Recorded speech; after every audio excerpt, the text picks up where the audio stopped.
Welcome to the Beyond the Years podcast, a podcast about all things Disney. You're listening to episode 21. Today we are doing another This or That podcast. Today we're going to be doing Hollywood Studios. So this park has seen a lot of refurbs and a lot of renovations in the past 2 years. And it's been 4 years since we've gone. So we did watch a couple of ride-through videos on the new attractions just so that we have a good understanding of what they are so that we can, make the best judgment possible. Yeah. Also, landmark episode. This is episode 21, which means we passed the threshold of the 1% of podcasts that can make it past episode 21 or make it to and past episode 21. But basically, most people give up after or before that point. Yeah. So big deal. We made it to 21. We're doing good. That happened really quick too. Like we've really hammered these podcasts out in the past month and a half, less than 2 months of doing this. So yeah, we've almost had a podcast a day, it seems like. Yeah, it's been a lot. Okay, let's go ahead and get into this. So as in our previous This or That podcasts for the parks, we're just doing rides and attractions right now. And then we'll probably do more podcast episodes talking about food and stuff. So the first one we have is Star Tours, which is kind of the original Star Wars ride at Hollywood Studios, which we did get a ride. Or Mickey and Minnie's Runaway Railway. I'm going to go with Mickey and Minnie's Runaway Railway. I'm stunned. Really? Yeah, it looks fun. Okay. So I think when we rode the Star Tours, did it make you sick? I got pretty motion sick on it. Okay. And the Mickey and Minnie one actually looks like kind of fun. It looks relaxing because it's not like a shocking oh my gosh, what's happening in this video? Okay, so on this ride. I'm gonna go with it as well, but I do not think I am gonna like it that much. Because we just watched the ride through, and I like the ride vehicles. The ride vehicles look really, really cool. It's the same ride vehicles or similar that you have in the Rise of the Resistance ride. But it's kind of sad because you can almost see the skeleton of the previous ride. All of the buildings and everything, which is kind of sad to me. The Great Movie Ride, which you didn't get a ride. I didn't ride, so I don't know. So that's why I thought it looked fun. Yeah. I liked the Great Movie Ride, but it wasn't I'm not devastated that it's gone. I just think the Mickey and Minnie's Runaway Railway, it's super neon and bright and colorful, and they've got really cool animation screens, and then they've got Mickey and Minnie, and the cartoons are old school cartoons, but it's new animation kind of. It's weird to me. Yeah, that is a little off-putting. The animation that they went with, give me the Mickey from 2004. Yeah, I mean, classic looking Mickey. You need to make the animation style match the character. It's just weird. You don't have 1950s Mickey in a brand new animation. It's and weird. Mickey Mouse Clubhouse. Yeah. It's kind of weird. Anyway. Yeah. No, I get it. We'll move on. So Tower of Terror or Rock and Roller Coaster? Oh, Rock and Roller Coaster, 150%. That is one of our favorite rides of all time. Oh, yeah. I love everything about it. The queue line's super fun. Where they're hey, you guys want to go to the show? It's kind of corny, but it's still pretty fun. And we rode it, I think, 3 times. Heck yeah. And each time I was man, this ride is kick-ass. So the queue line is really great, but if it's more than like a 35-minute wait, you're going to have to wait outside, and the outside queue is not great. Yeah, and it's hot. Yeah, of course. But I agree. Otherwise, the queue line is good. I feel like the ride has aged pretty well. I mean, obviously the band is older, but it's still really fun. Maybe they could have them like come back and redo that scene. Yeah. But I love the whole atmosphere, how it's like a stretch limousine. And I love how you take off at the very beginning of the ride. You shoot off. I love that. That's so fun. And I love how you get to listen to music the whole time. Yeah, I love the countdown when he screams like 5, 4. Yeah, there's nothing like it. Yeah, and it's so smooth, and it's not like a scary roller coaster because you don't really have like drops, which that would kind of be awesome too if they put like a couple like really big scary drops in there and you're like it's in the dark. Upside down. Yeah, definitely. Tower of Terror, I like the theming of it. I mean, it creeps me out. No, I just like the older I get, I'm like kind of terrified of the drops. I'm kind of turning into this giant wimp. I think Tower of Terror is overrated. I don't think it's that fun. It's just like, I just don't like it at all. That was my least favorite ride at Hollywood Studios. Okay. But that's all I'm saying. Okay. So the next one is going to be Slinky Dog Dash, which is the roller coaster. We didn't watch a ride through because you can pretty much see what's going on, or the Toy Story Midway Mania. Oh, Toy Story Midway Mania. Me too. That was so much fun. I think that was our first. I think the first ride at Hollywood Studios we rope dropped. Yeah, and it is just like the queue is so whimsical and so Toy Story. Yeah. Oh my God, Grayson would have the time of his life in the queue and on the ride. It's just so much fun. Yeah. And it was kind of revolutionary at the time, the ride vehicles. And now we have similar ride vehicles in Rise of the Resistance and the Mickey and Minnie's Runaway Railway. But I believe it was like kind of the first of its time. I think it's on, I'm not sure if it's on a track. I don't think it is like an actual physical track. It does obviously go in like a certain, like on a certain route. Yeah. But I don't think it has like a physical track that it's attached to. Yeah. I'm sure. It's kind of like the ride vehicles of the Rise of the Resistance and the other one. That Mickey's one. Okay. So this is the big one. Okay. The Millennium Falcon, Smuggler's Run, or the Rise of the Resistance. Oh, man. I'm going to say Rise of the Resistance because that's like a whole...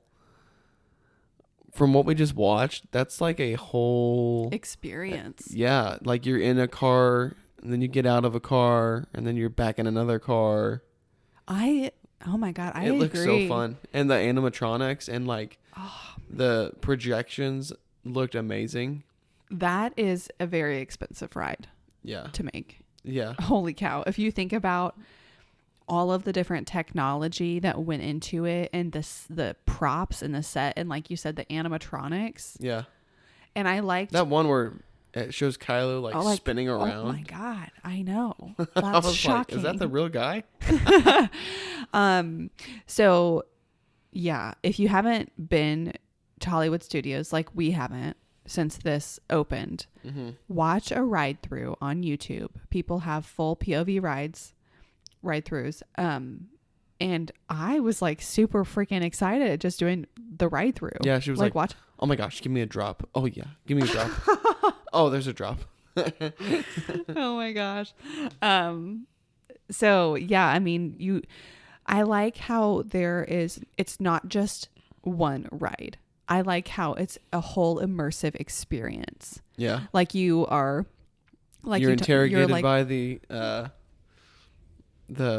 First Order. They're like, line up over here for interrogation, but they're kind of like, it's like they're interrogating you / like telling you like, hey, line up over here, stand. You know what I mean? Yeah. It's like they're playing the role as Empire or whatever the hell they are, First Order, but they're trying to be cast members as well. They're like, hey, make sure you buckle in. Whenever they're like getting to the new ride vehicles. Yeah. They're like, here, through this door. Make sure you get buckled in. Like making it like a big. Yeah. I mean, this ride would just be so much fun. Yeah. But Millennium Falcon looks really fun as well. I mean, I think if you're a Star Wars fan, you have to ride it, obviously. Oh, yeah, for sure. That's like a childhood dream, I think, of most people. Yeah, absolutely. And just being like on the Millennium Falcon, like even if you didn't ride the ride, if you're like a parent or however that works, like if you're pushing a little baby through and one parent goes and one parent leaves. Yeah. It would be just fun just to go through the Millennium Falcon.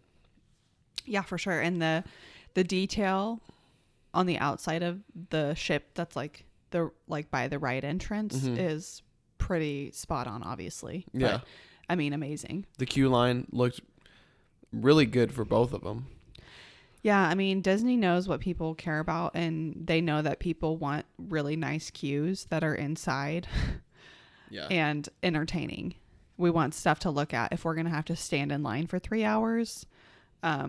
So we want to be entertained while we're in there, which I think they're doing a good job at that. Yeah, man. When you said that, standing in line for 3 hours. Well, I'm like, they have a reservation system now. I'm not quite sure how it works with the Rise of the Resistance. I know, it's just crazy to think about. Yeah. God, that's half your day, or a quarter of your day at least. I mean, if there was, the good thing about Disney is that you can always tell what the ride times are or the wait times. So you make the choice because they're accurate. They're pretty accurate. If anything, they say they're a little bit longer than they actually are. But you know, like if it says 120 minutes, it's going to be close to 120 minutes. So do you want to do that or do you not? Yeah. Whenever we rode the Seven Dwarfs Mine Train, because I think one time we rode it with Fast Pass, and the next time we didn't because there was only like a 38-minute wait because it was like one of the first things we went to that morning. Yeah. And we ended up just waiting. But it was around like 30 minutes and not like almost 40 minutes. Yeah. And the Rise of the Resistance is different, completely different, because you have to have, there's a whole reservation system. I haven't done enough research on it because why would I if we're not going to Disney? But I just know that there's a whole reservation system. You have specific times and whatever. Yeah. Okay, so we're gonna do a couple of shows. Do you want to say anything else? No. Okay. I'm just listening. So we have the Little Mermaid show or the Beauty and the Beast show. And so to kind of refresh your memory, the Little Mermaid show was indoors, and in the waiting area, you're like in this big square room and there was like nets on the ceiling. I kind of remember that. Very vaguely. And then the Beauty and the Beast show is in like an outdoor amphitheater, and it's like a stage show with like everybody in costume. Did we watch that? I don't know. I've seen it. I don't think we watched The Little Mermaid either. Okay, I'm not sure. I've seen both of them. Okay, so I'm going to go off of what I like better, and I'm going to say the Beauty and the Beast. Okay. This is just definitely... Because I don't remember either one of those two, and I probably would have remembered if it was like... Because I remember the play of The Lion King that we watch at Animal Kingdom, so I would have definitely remembered, oh yeah, the play at the Beauty and the Beast, like amphitheater. Okay, or vice versa. So... I'm going to say Little Mermaid for a couple of reasons. Number one, it's inside. So it's not so dang hot. And I just really like the environment. Like it's like deep blues and like cool and calm and relaxing, kind of like you're in the ocean. So I really like that. It's kind of immersive. The Beauty and the Beast one is like, they basically have taken just the exact plot from the movie and just clipped it down really short. So if you've seen the Beauty and the Beast animated movie, you've seen the show already, except the show is just like a shorter version, and it's just people dressed up in costumes. It's good. It's really good, especially if you like Beauty and the Beast, but I just prefer to be inside and not hot. I don't like to be hot and sweaty and gross. So anytime you can get in the air conditioning, I think is good. Yeah, and if you feel hot, watching the show, imagine how the Beauty and the Beast actor the Beast feels in that giant suit. Yeah. Hot. That would be awful. Okay, so the last one, which I haven't seen the Frozen show. So it's Frozen or the Indiana Jones Stunt Spectacular, which sucks because we got rainstormed out of it. Yeah, but I've seen it and I know that you would like it. It was really good. So that's what I'm going to choose. Well, and I've watched, when we got back to the hotel that night, you made me watch or that afternoon, because that was like the last thing we did at Hollywood Studios. Yeah, because we watched it and then we went back to the hotel. But when we got back to the hotel, we watched a video of the Indiana Jones, and I think we went to Magic Kingdom after that. But yeah, because back in that time, you didn't have to do park reservations. You could literally just go from one park to the next park to the next park. Park hopper. And so we did that pretty much every day. We would go to one park in the morning, and then we'd take like an afternoon or evening break, and then dinner either at a resort or at one of the parks, and then it would be at a different park. So how does that work now? I believe... I don't know. You have to make reservations for the park every day. And then I believe after 2 p.m., I believe you're able to do another park reservation, but I'm not 100% sure. Can you go back to the original park? Like if you... This is all going to change. So it's kind of irrelevant now because everyone's getting a little bit more lax with their COVID restrictions and their COVID guidelines. So... Oh, that's why they weren't changing the park hopper. Yeah, because they needed to basically control how many people were in the parks. Oh, okay. So, and with the park hopper and before COVID, you could literally just go to any park and it would be whatever. Oh, the good days of... They're saying, COVID. I mean, the parks are still extremely crowded. So the park hopping thing, it doesn't really even make any sense anymore. So... Mm-hmm. And that would be, you have to pay for a park hopper. So it's an additional fee on top of your passes. So I don't know why they wouldn't do it if it can make them money. Because a lot of people do it. So I wonder if you can go to the park, because like what we did, we would go to a park, go home, take like a nap or like take a shower or rinse off or whatever we were doing, and then come back to another park or go back to the same park. I wonder if you can go back to the same park or... I would assume so, but I don't know the rules. I haven't done a ton of research on it because once I get into research mode... You want to go. I go deep. Yeah. I go hard into research mode and then we've bought tickets to Disney. And it's too late. Yeah, so I haven't done a ton of research on that. But the Indiana Jones stunt show is really, really, really good, really entertaining. I do love it. We've talked about this in a previous podcast because at Disneyland, I'm not sure if it's California Adventure or Disneyland, but they have an Indiana Jones ride instead of the stunt show, and I want to ride it. Yeah. I want to watch a ride through, probably tonight. Also, Indiana Jones is going to be more relevant now because there's a Indiana Jones 5 coming out. Yeah. And I think, I know they added like the whole Star Wars area to Hollywood Studios, but it's still too small of a park. Yeah. They need to expand and create like a whole other area. Maybe it's just smaller in my head than it actually is. I think it is because when we went to like... We were very, scheduled. Maybe it's just, a lot of wasted space. Maybe. I don't know. If they do something at Hollywood Studios, it's got to be something Avengers related. I don't know, but superhero. It's just, you've got too much congestion. It's so much like they have to do the reservation system for the Star Wars area. And it's like, you shouldn't have to do that because that's, the big attraction at the park. Or do New Asgard there. Could be. I mean, it would make more sense at Epcot, I think.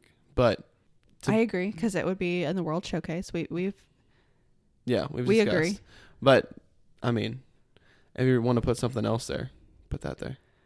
I'm trying to think of what. I would have to see a map. I'm a big map guy on like the layouts. So when you walk in, you have like the main strip, which has like shops on both sides. Mm-hmm. And then to the right, it kind of branches off. I think it's Hollywood Boulevard. I'm not going to say anything because I don't know if it's been a while. You branch off to the right. That's where you have Tower of Terror and then Rock and Roller Coaster. And yeah, that's I know much, those. That's the only thing I knew is that Rock and Roller God, I cannot talk right now. Rocking Roller Coaster was close to Tower of Terror because we were watching people go in and out of both from like when we were waiting in the queue lines. Yeah, so you have those to the right, and then if you just went straight back, you have the Toy Story Land, which I always forget about, and which we haven't got to fully explore. Yeah, because we just went to the Midway Mania. I still don't think it's like a huge area. Yeah. And then you have in front of that is where you have like the Little Mermaid show, I believe. You had like Walt Disney One Man's Dream, which I don't know if it's still open or not. Is that where we took the picture with Star-Lord? Or where was that at Magic Kingdom? Or somewhere else? I think it was Hollywood Studios, but I'm not 100% sure. Because it was in that, it was like a museum. I think that's where it was. Yeah. What it had to been. I just feel like there's some wasted space. Like, I don't know if some of those buildings are completely empty or what the situation is. I keep saying because we're at the end of the day here, but I think there's definitely room for more in expansion. I don't know as far as the land, where that ends or not, but it would be nice to see them really expand it. Okay. Oh man, come on, pull up a picture of this map. Dang it. Okay. I've got to pull up a map now that you've got your map pulled up. Well, I don't have it pulled up yet, but I'm looking here. That's not what I want. Okay. Damn it. I don't know why it won't let me. I hate Google now that it won't let you just view an image in large. Okay, so basically what I just said, you walk into the entrance, you go straight. That's kind of like a strip, like shopping area. To the right, you have Sunset Boulevard, which has Rock and Roller Coaster, Tower of Terror. If you go straight back is where you have the Mickey and Minnie's Runaway Railway, which is the Chinese theater. To the right of that, you have, to the right and back, you have the Toy Story Land. And then from the center of the park to the left, you have Indiana Jones Stunt Show. And then to the left and back is all of the Star Wars area. But on a map, like, it looks small, right? Yeah. It looks really small. I mean, it's not tiny, but I just feel like they could do so much more, especially with how busy the parks have been. And I know like they've just sunk a whole bunch of money into this park with the Toy Story Land and Star Wars. But I feel like there's still so much that could be done here. Yeah. No, I totally agree. I wonder what would be a good Toy Story Land does look decently sized, but not like crazy. Yeah. But none of it is really like Galaxy's Edge is like the biggest spot other than like the main like central station area. Give me some Avengers shit. Gosh, I need some Avengers stuff or something in Walt Disney World because I do not want to go to California to see that. I would like to go to Disneyland at least one time. Yeah. No, I agree. I would too, but man, I was talking to Dave at work because Dave like rope dropped when Disneyland opened. Disneyland or Disney World? Disneyland. He rope dropped Disneyland? He was there when they opened Disneyland. Oh my gosh. I could sit down and talk to him forever about that. And he said where they built it in Anaheim, where it's built. Yeah. He says now is not a good side of town. Mm-hmm. But back then it was like where everyone wanted to be. So yeah, I'm surprised that Disney hasn't done more. I mean, they don't own the area around it, I don't think, but no. But that was kind of Dave's thing. He's like around the park it's probably not too bad, but once you get like out from it a little bit, it gets like sketchy. well, in Disney World, it's like an entire country. It's like Disney because you have all of the resorts, Yeah. and they have like the Good Neighbor resorts that are not Disney, but like they're kind of affiliated with Disney. But which always makes me laugh when we Yeah. think about The Office. Mhm. When he's like, when Andy's talking to Angela about moving to Disney's Epcot Center. Oh, getting married at Disney's Epcot Center. Well, that and moving to the Sunshine Village at Disney. Oh my And she's God, like, oh my yes. gosh, I would love that. Because he's talking about That would be getting attacked. freaking magical. But yeah, at Disney World in Orlando, it's like this whole world. They've got the parks, which are more spread out than people think. They've got the shopping center. That is no joke. Because the bus rides. Yeah, I mean, if you're staying at Pop Century or Art of Animation, I believe it's like a 20-minute ride to Animal Kingdom. Yeah. I mean, they're not like right on top of each other. Yeah. And then, so you've got all of these resorts, you've got the parks, it's a whole thing. But in Disneyland in California, it's just the 2 parks, and they, I believe, have like 1 or 2 hotels. Yeah. Isn't there a water park too, though? Or is that at Disney In World? Orlando, there's okay. 2 water parks, Blizzard Beach and Typhoon Lagoon, I believe. Oh, okay. But yeah, Disneyland is much smaller scale. I don't know why they haven't like built around it with like the hotels. Mm-hmm. And they could just do like an Art of Animation that has the family suites and the normal rooms. Mm-hmm. And then that would be, if they just did one of those, it would be awesome. Yeah. I don't know. But I would like to go to Disneyland at least one time. I just think the whole system there is different, and it would be, you don't have to plan it as much because it's smaller and you can do it in a couple of days. Yeah, it'd be like a 4-day trip instead of a 5 or maybe a 3-day trip instead of like a 7-day trip. Yeah, you could probably do it in 3 days. And yeah, I mean, there's just a couple of classics that I would want to ride. Grayson and or sibling of the future would have to be like 5 and 6 years old before we kind of do that. Yeah, for sure. Older where they can like do more stuff, but younger where they can still like enjoy like the Avengers area. Yeah, because I feel like we're always going to revert back to going to Disney World instead of Disneyland. So if we went to Disneyland, it would probably be like a one-time thing. Yeah. I don't know if we would ever go back. Yeah. It just depends on the experience, I guess. Yeah. But I do want to ride. Well, first of all of the rides that are twins, basically, Space Mountain, Splash Mountain, Pirates of the Caribbean, they're like kind of the same ride, Mm-hmm. but they're not the same ride. Mm-hmm. And so I have heard, I mean, it just depends on who you are. But like Pirates of the Caribbean, I believe, is a way longer ride at Disneyland. And Interesting. Space Mountain, you sit 2 by 2 instead of one in a row. Mm-hmm. I don't know. And then you have the Matterhorn, which is only at Disneyland. You have the Incredicoaster, whatever, which is just like a big roller coaster. Of the Incredibles. Incredibles, but it's like nothing special, I don't think. But you have Pixar Pier. Well, I'm getting way off topic. Yeah. Sorry. I was like, man, we're out of Hollywood Studios at this point. Yeah, we've moved to Hollywood. Okay, maybe that's what a episode we need to do is just a Disney rant episode where we talk about just everything. We have to start with something where we can talk about it and then build into like, oh, blah, blah, blah, blah, blah. Let's go on a rant and get completely off of topic. Mm-hmm. But yeah. The this or that's are really good for that. Yeah, it's easy to slip away. Uh-huh. But well, the good news is we had completely finished all of the questions. Yeah. And so we ranted at a good time because we were done.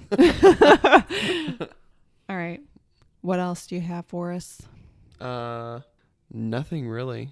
I'm excited. I'm there for a while. I was super excited to go on a Disney cruise, which I kind of still am. However, I think I'm more excited to go back to Disney World now. And I think we've kind of talked about going to Disney World in April of next year. We haven't set anything in stone. Yeah, I know, but we've kind of talked about that. Mm-hmm. Like when we would want to take it. As early as possible when Ashley gets her vacation renewed. Yeah, it's kind of weird. My vacation rolls March 31st, which is my date of hire. I have 3 weeks of vacation, which may sound good to some people, but it's just hard to like not use all 3 weeks before February, March. And you have to plan yours out in so far in advance. Like she has to have all of her. We basically submit it beginning of the year. Yeah. And it's hard to change for no reason whatsoever other than people being really annoying about it. Yeah. Because it doesn't make a difference.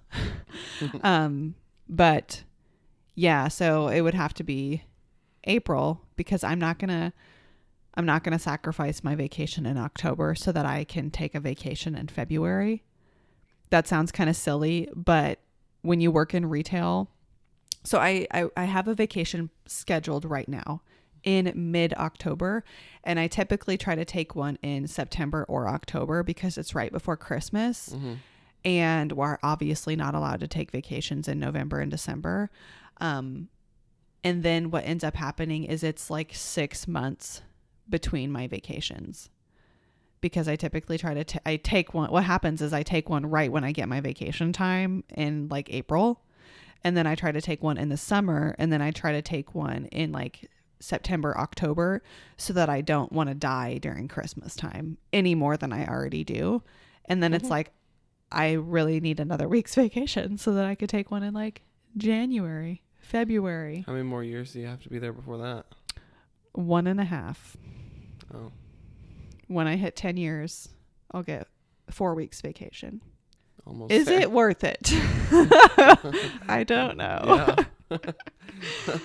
I'll probably still be there suffering. But you got a pretty good boss. Shout out Dave. If you're listening, Dave. Oh yeah, we love Dave. It's not Dave. It's everything else. He's a great boss. I've stuck around for 8.5 years, so. What's another 1.5 years? Yeah, we'll see. But anyway, that was like a long-winded reaction to when we want to go to vacations Disney. are not always easy to plan just because of it's a time thing. And I have vacation planned in October, and I looked at hotel packages, and there is no availability for my week of vacation that I have in October or anything around it. So, and I couldn't take any later vacation without just moving it to like February. Move it to February. Let's go. Yeah. You say that, and then my vacation is end of July. And so it would be end of July, August, September, October, November, December, January, because we can't take vacation in January. So it would be like 5 to 6 months between vacations. Working through the holiday season, that's like 12 dog years. It's freaking awful. So the plan is we're going in February. With or without you. Probably not going, but anyway. No, I have nothing else. Finish closing statements, please. Okay. Well, if you're still here, thank you. Thank you all for your support. We're having fun with this podcast. Make sure, if you like it, to give us a rating on whatever platform you are listening. Share with your friends. Follow us on Instagram at BTE Podcast. It is linked in the video description or the podcast description. Thanks again, guys, so much for listening. And we will catch you guys in the next episode.